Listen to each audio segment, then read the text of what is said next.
Hello, everyone, and welcome to a Geek and a Nerd, where you get to decide who's the geek and who's the nerd. Today, this episode, it's rather obvious. We are doing a DC Legends guide.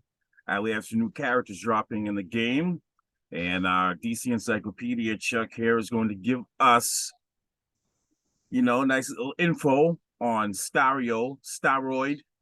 We'll call him. His nickname is Staroid. You put some respect on Starro the Conqueror's name in this We show. also have Steel's daughter repping that hammer, and there's a couple of reworks coming into the game as well. So we're gonna give them, so we're gonna go through that, and I hand it over to you. All right, guys, want to thank you for joining us on the show. As always, I am one of your co-hosts, Chuck Keywatts, and we're taking a look at the DC character drops for DC Legends April 2023. And as Danny started off, we start off with Natasha Irons. Anybody that's watching the Superman and Lois show will be familiar with this character. This is her first live action appearance. But for those that do not know, Natasha Irons first appeared in Steel #1, which was during the Death of Superman phase in 1994. She's actually the fifth hero to use the title of Steel after her uncle. And in the New 52, she actually gains superpowers and uses the codename Starlight.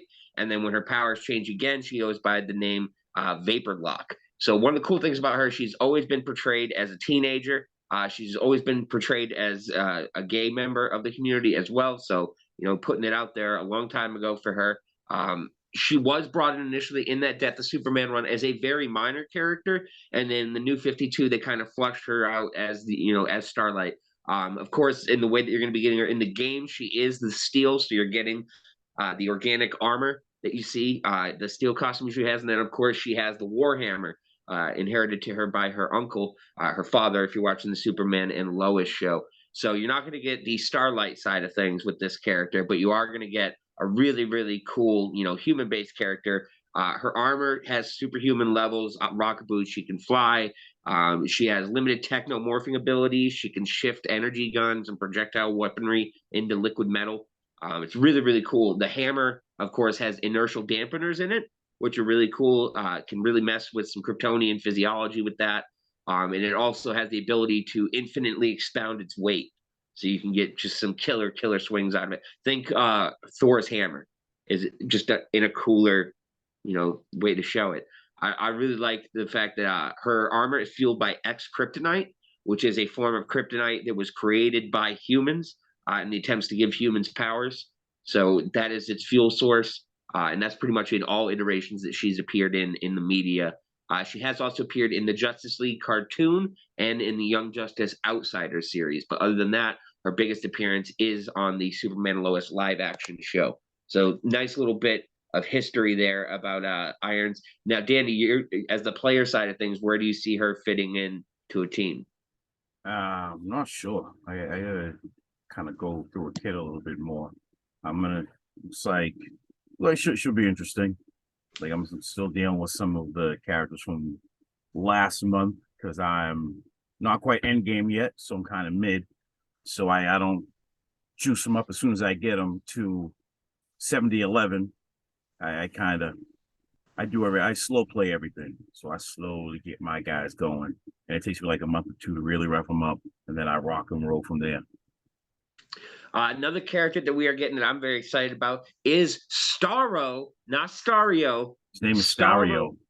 Starro the Conqueror. You may recognize him from the James Gunn Suicide Squad movie. I recognize him as the character that appeared in The Brave and the Bold #28 back in February 1960, created by Gardner Fox and Mike Sekowsky. He is from the Star Planet and is a species known as a Star Conqueror. So real original with the titles there. He is basically a telepathic starfish with powers of mind control, biofission, size alteration, energy absorption and projection, color shifting, regeneration. In his giant form, he can also wield, oh, what's that? A Sinestro Core ring. That's right. He wore Cordian power rings. He also has a collective hive mind where he spits out little copies of himself that inhabit the faces of his unfortunate victims and then make them part of his hive mind. Very cool power there. He was brought in the Sinestro Corps War which is really cool to see. You know, 100-foot tall starfish wielding the Yellow Lantern ring. Definitely excited about that. Starro has appeared in all types of Justice League media. He was the reason for the Justice League to originally band together in the original Justice League cartoons. He had a role to play in the Marvel Comics JLA crossover. He was the villain. Great stuff there. He was involved in Infinite Crisis. Post Infinite Crisis, he actually joined the Star Wars Rebels. Wow, DC Rebels comics. And then he's been portrayed in the Justice League cartoon, in Batman cartoons. One of my favorite portrayals of him is on Robot Chicken. If you've seen the Robot Chicken DC special, he is the villain, and he's killed by Hal Jordan driving a Batman in a sailboat threw him there in a sailing.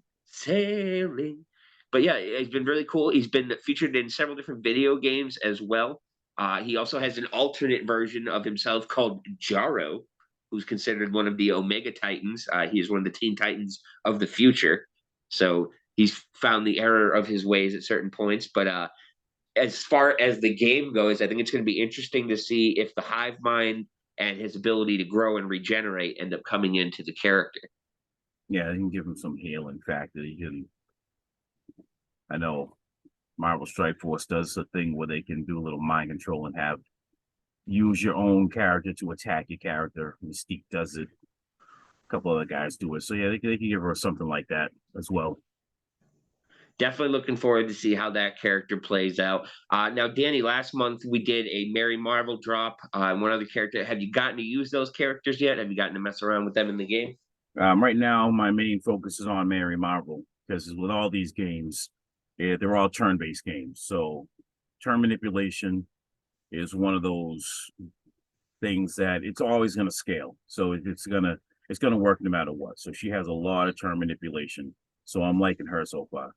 She gives speed ups to her team, speed downs to the other team, speed ups to herself. So that kind of thing just keeps on revving, and you just love that.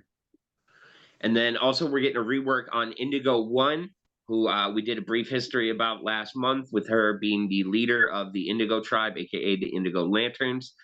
Basically, their back history as being like the universe's worst supervillains that then you see the error of their ways under the Indigo Ring. It's very cool stuff there. What are you hoping to see them bring to her as far as game applicability? Oh, she's viable now. She really wasn't too usable before, so now she's you can put her in some of the meta now. So that was a good rework that they put on her.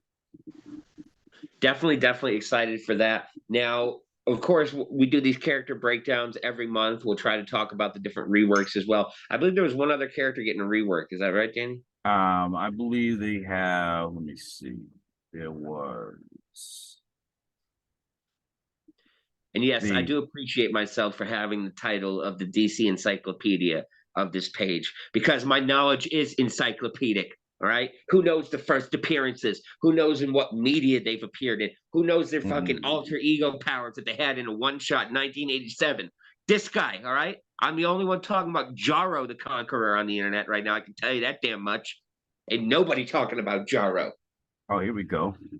Yeah, we have Metallo and I believe Parasite. Metallo, aka Brian Cox, a love triangle participant in the Smallville series where he was brought in, then suffers extreme heart injury in a car accident and attempted assassination, and has a heart made of kryptonite that basically gives him superpowers, as kryptonite tends to do in the Smallville series, while making him a deadly threat to Superman in all forms because of his kryptonite heart.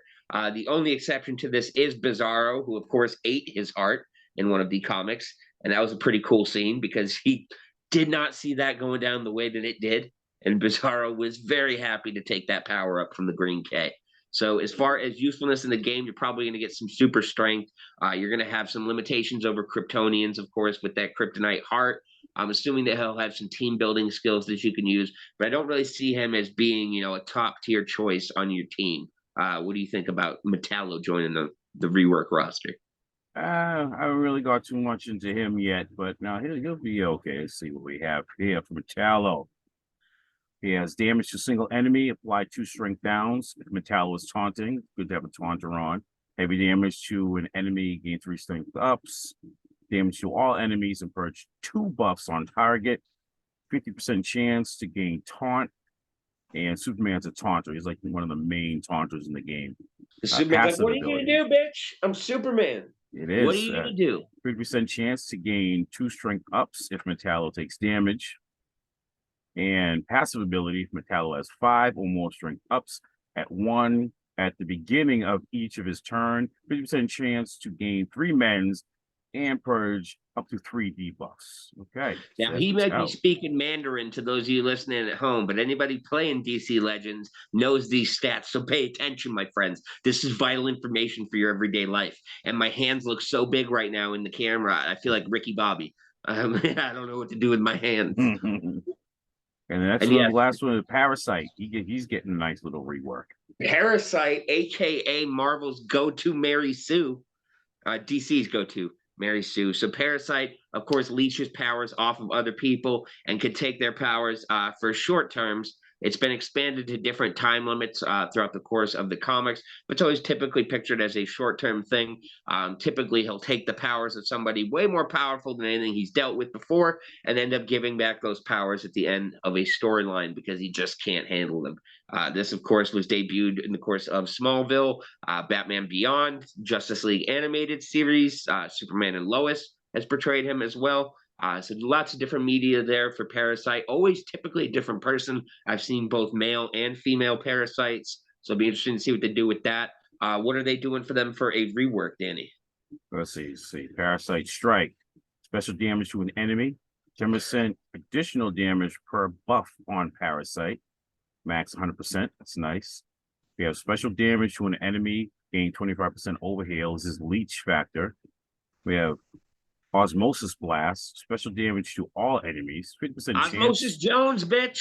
It is percent chance to steal up to 4 buffs from each target, 25% extra chance if Parasite has more than 5 debuffs, so he can just wreck nerds on that one. And that's an AoE attack, which is always pleasant. And then we have Epidural Absorption, passive ability. At the end of each enemy turn, 80% chance to gain a 20% true heal if Parasite was hit. Double the healing if Parasite has more than 10 buffs, which should happen with the Osmosis Blast. And its final one is Instant Intake, the passive ability. Each time Parasite is damaged, 75% chance to gain 2 unpurgeable intelligent ups and steal up to 5 buffs. So he is just going to be scaling off of whatever the enemy thinks that they're going to do. And for those that didn't see, we just had, Fozzie Bear making a slight appearance going across the screen. But yeah, definitely excited to see what they're bringing to the DC Legends characters. I do want to answer one of our fans commented, and they're like, is that a tattoo that Chuck has? And for those that cannot see, it is a tattoo, and it just so happens to be from the greatest TV show ever created in the history of mankind, Heroes. But we'll talk about that another day. So there you have the April 2023 breakdown characters, Natasha Irons and Starro joining the game with reworks on Parasite, Metallo, and Indigo One. So definitely check out the game. Of course, we'll be back here next month going over the new characters and reworks and getting a recap of how last month's characters worked for Danny in the game. As always, we want to throw a huge shout out to our fans down under in Australia. We love you guys. You make the show what it is. Emu Wars, Operation Paperclip. We're here for it. Pine Gap. I will always say, just the way you always say Darkest Night, I will always say Operation Paperclip. So yeah, huge shout out to them. As always, you guys can check us out on the GYGO Network website at GYGONetwork.com or here on the Facebook page where we now have 5 weekly shows coming at you guys. You guys have Geek and Nerd. You have What If. You have Beers, Bourbons, and Body Slams. You have the Comic Cons podcast. And you have our once monthly group mashup show, Geeking Out with GYGO, making its debut appearance later this month. So for the DC Legends check-in, I have been Chuck Keywots. I've been D. And whatever you guys do, enjoy playing your games, enjoy your life, but at all costs, folks, remember to always stay away from Oprah.